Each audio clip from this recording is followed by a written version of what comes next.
Hi friends, I am Kannan Seedharan. So recently Circadian Rhythm அப்படிங்கிற ஒரு term பற்றி நான் கேள்விப்பட்டேன். ஸோ அதுக்கும் நம்ம ஹெல்த் பெனிஃபிட்ஸ்க்கும் என்ன சம்மந்தம், ஸோ இதை பற்றி தெரிஞ்சுக்கிறது மூலமாக நம்ம எப்படி வெயிட் லாஸ் பண்ணலாம் அப்படிங்கிறத சில இன்ஃபர்மேஷனை உங்கள்கிட்ட ஷேர் பண்ணலாங்கிறது தான் இந்த வீடியோ. வாங்க பார்ப்போம்.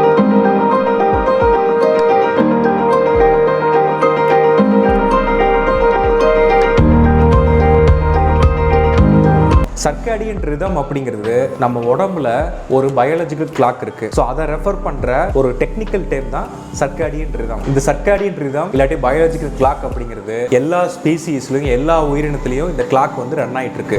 இத்தனை மணிக்கு தூங்கணும், இத்தனை மணிக்கு எந்திரிக்கணும், இத்தனை மணிக்குள்ள சாப்பிடணும் அப்படிங்கிறது எல்லா உயிரினமும் எல்லா பிளான்ட்ஸுமே வந்து பர்ஃபெக்டாக ஃபாலோ பண்ணிட்டு இருக்கு. அதனால தான் சீசனல் ஃபுட்ஸ் வந்து நமக்கு கிடைக்குது. சில பறவைகள்லாம் வந்து பார்த்தீங்கன்னா 6 மணிக்கு மேலே வந்து இற தேடுறதுக்கு போகாது. ஸோ எல்லாத்துக்குமே வந்து ஒரு பர்டிகுலர் டைமை வந்து இருக்கிற எல்லா உயிரினமும் வந்து பிளான்ட்ஸும் ஃபாலோ பண்ணிட்டு இருக்கு. நமக்கும் இந்த பயாலஜிக்கல் கிளாக் இருக்கு. நம்மளும் அதை ஃபாலோ பண்ணா உடல் சார்ந்த மனம் சார்ந்த நிறைய வியாதிகள் வந்து வராதுன்னு சொல்லி நிறைய டாக்டர்ஸ் வந்து சஜஸ்ட் பண்றாங்க. ஸோ இது எப்படி ஒர்க் ஆகுது அப்படிங்கிறத ஒரு சின்ன பிரீஃபா நம்ம பார்ப்போம். ரொம்ப சிம்பிள் கான்செப்ட் தான். டே அண்ட் நைட் இதை பேஸ் பண்ணி தான் இந்த கிளாக் வந்து ரன் ஆகிட்டு இருக்கு. ஸோ பகல் நேரத்தில் சில ஹார்மோன்ஸ் வந்து நம்ம உடம்புல வந்து ப்ரொடியூஸ் ஆகும். அதே மாதிரி நைட் டைமுக்குன்னு சில ஹார்மோன்ஸ் வந்து ப்ரொடியூஸ் ஆகும். ஸோ நம்ம பயாலஜிக்கல் கிளாக்கு ஒரு சின்ன எக்ஸாம்பிள் வந்து பார்த்தீங்கன்னா எல்லாத்துக்குமே நைட் 2 மணிலிருந்து ஒரு 4 மணி வரைக்கும் எப்பேற்பட்டவங்களா இருந்தாலும் கொஞ்சமாவது தூங்கணும் அப்படிங்கிற ஒரு ஃபீல் வந்து வந்துடும். அதே மாதிரி மத்தியானம் லைட்டாக திரும்ப அந்த கிளாக் வந்து ஒர்க் பண்ணோம். மத்தியான நேரத்துலையும் ஆஃப்டர் லஞ்ச் சாப்பிட்டதுக்கு அப்புறம் மைல்டாக வந்து ஒரு ஸ்லீப்பினஸ் தூங்கணும் அப்படிங்கிற ஒரு ஃபீல் கிடைக்கும். ஸோ இதே மாதிரி பசி, ஸோ எல்லாத்துக்குமே வந்து ஒரு பர்டிகுலர் பேட்டர்ன் இருக்குன்னு சொல்கிறாங்க. நம்ம பண்ணுற எல்லா ஆக்டிவிட்டீஸ்க்கும் டெம்பரேச்சரை வந்து அதிகமாக வச்சுருக்கோம், எப்போ கம்மியாக வச்சுருக்கோம், எப்போ தூங்கணும், ஸோ இந்த மாதிரி எல்லா ஒர்க்குக்குமே பர்டிகுலர் ஹார்மோன்ஸ் பர்டிகுலர் டைம் வந்து இருக்கு. ஸோ இதை தான் வந்து பயாலஜிக்கல் கிளாக் அப்படின்னு சொல்லி சொல்கிறோம். ஸோ சில ஹார்மோன்ஸ் டே டயத்தில் வந்து கிரியேட் ஆகும், சில ஹார்மோன்ஸ் வந்து நைட் டயத்தில் வந்து கிரியேட் ஆகும். ரெண்டும் ஈவனாக உடம்பை வந்து மெயின்டைன் பண்ணும். இந்த கிளாக் வந்து எப்படி டே அண்ட் நைட்டுன்னு கண்டுபிடிக்குதுன்னு பார்த்தீங்கன்னா நம்ம கண் தான் வந்து சென்சார் மாதிரி. நம்ம கண் மூலமாக இது பகலா இல்லை இரவா அப்படிங்கிறத சென்ஸ் பண்ணி ஹிப்போதாலமஸ் அப்படின்ட்டு நம்ம பிரெயினோட ஒரு பார்ட் இருக்கு. ஸோ அங்கே வந்து பீனல் கிளாண்ட் இருக்கு. ஸோ இந்த பீனல் கிளாண்ட் அப்படிங்கிறது பார்த்தீங்கன்னா மெலட்டனின் அப்படிங்கிற ஹார்மோனுக்கு ரெஸ்பான்சிபிள். ஸோ இந்த மெலட்டனின் வந்தால் தான் நம்மளால வந்து ஒரு டீப் ஸ்லீப்புக்கு போக முடியும். ஸோ அதனால தான் நைட் தூங்க போகிறதுக்கு முன்னாடி ரொம்ப நேரம் டிவி பார்க்கறது, செல்ஃபோன்ஸ் ரொம்ப நேரம் யூஸ் பண்ணுறது.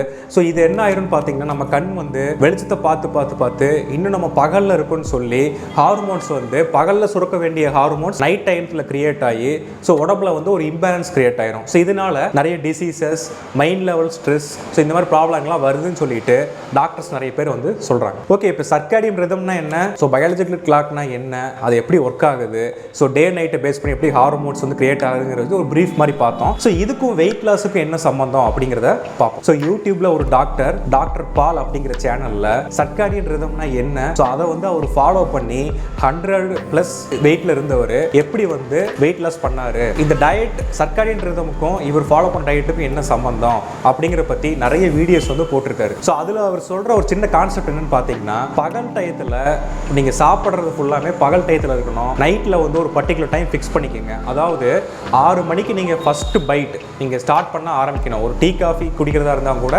காலையில் ஒரு 6 மணிக்கு ஸ்டார்ட் பண்ணிங்கன்னா ஈவினிங் 6 மணியோட உங்களோட லாஸ்ட் பைட். ஸோ மேக்ஸிமம் ஒரு 6 இல்லாட்டி ஒரு 7 மணிக்குள்ள நீங்கள் உங்களோட டின்னரை முடிச்சுட்டு, அதாவது லாஸ்ட் பைட் இது முடிச்சுட்டு அதுக்கப்புறம் நீங்கள் எதுவுமே சாப்பிடக்கூடாது. ஈவன் வந்து ஒரு பிஸ்கட் சாப்பிட்றது இல்லை ஒரு டீ சாப்பிட்றது ஒரு பால் சாப்பிட்றது எதுவுமே இருக்கக்கூடாது. ஒரு கம்ப்ளீட்டாக ஒரு ஸ்கெடியூலுக்குள்ள கொண்டு வரணும். 6 to 7 அப்படின்னு கொண்டு வந்துட்டு மீதி இருக்கிற டைம் வந்து ஃபுல் நைட் நீங்கள் வந்து ஃபாஸ்டிங் மாதிரி எதுவுமே சாப்பிடக்கூடாது. ஸோ இப்படி சாப்பிட்ருந்தோம் அப்படின்னா நம்ம உடம்புல இருக்கக்கூடிய பயாலஜிக்கல் கிளாக் வந்து கரெக்டாக வேலை செய்யும் அப்படின்னு சொல்லிட்டு அவர் சஜஸ்ட் பண்ணுறாரு. ஸோ இது உடம்பை வந்து ரிப்பேர் பண்ணக்கூடிய ஹார்மோன்ஸ் வந்து நைட் டைம் வந்து ப்ரொடியூஸ் ஆகுதுன்னு சொல்கிறாரு. பகல் நேரத்தில் நம்மளை ஆக்டிவாக வச்சுருக்கிறதுக்கும் சாப்பிட்ற டைஜஸ்ட் பண்ணுறதுக்குமான ஹார்மோன்ஸ் வந்து கிரியேட் ஆகுதுன்னு சொல்கிறாரு. ஸோ இப்போ நம்ம சாப்பிட்றது மேக்ஸிமம் பகல்லையும் ஃபாஸ்டிங் டயத்தை நைட்லேயும் வச்சுக்கிட்டோம் அப்படின்னா இந்த ஹார்மோன் சைக்கிள் வந்து ப்ராப்பராக மெயின்டைன் ஆகும். வெயிட் லாஸ், ஹார்ட் டிசீசஸ், உடம்புல வந்து நம்ம சாப்பிட்ற ஃபுட்டு மூலமாக கிரியேட் ஆகக்கூடிய டாக்ஸின்ஸ் வந்து நைட் நேரம் நம்ம சாப்பிடாம இருக்கிறது மூலமா உடம்பு வந்து வெளியேற்றின்னு சொல்றாரு. ஸோ அது மட்டும் இல்லாமல் சுகர் பேஷண்ட்ஸ் வந்து இந்த டயட்டை வந்து ஃபாலோ பண்ணாங்க அப்படின்னா அவங்க ஹெல்த் ஹெல்த்லேயே வந்து இம்ப்ரூவ்மெண்ட் இருக்குன்னு சொல்லி சொல்கிறாரு. ஸோ இவரோட யூடியூப் சேனல் லிங்க்கை வந்து நான் கமெண்ட் செக்ஷனில் கொடுத்துருக்கேன். ஸோ மறக்காமல் நீங்களும் போய் பாருங்கள். நான் ரெஃபரன்ஸ் பண்ண வெப்சைட்ஸ் லிங்க்கையும் நான் கொடுத்துருக்கேன். ஸோ மறக்காமல் பாருங்கள். நானும் இந்த டயட் வந்து ஃபாலோ பண்ணலான்னு இருக்கேன். தேங்க்ஸ் ஃபார் வாட்சிங் திஸ் வீடியோ.